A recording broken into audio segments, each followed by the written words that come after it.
நேற்று மதுரையில் நடைபெற்ற முருக பக்தர்கள் மாநாட்டிற்கு முறையாக அனுமதி பெற்று இந்து முன்னணியினர் மதுரை முழுவதும் தங்களது கொடியை பறக்கவிட்டிருந்த நிலையில் மாநாட்டிற்கு முந்தைய தினம் திமுக தங்களது கட்சி கொடியை இந்து முன்னணியின் கொடிகளுக்கு நடுவே நட்டு வைத்திருந்த காணொளி இணையத்தில் வைரலாகி இருக்கிறது.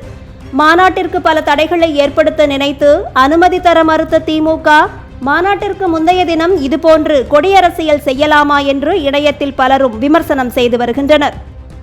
பல தடைகளை உருவாக்கும் திமுக அரசு. இது எப்படின்னு சொல்ல முடியல. இது ஏன் பண்றாங்கன்னு தெரியல.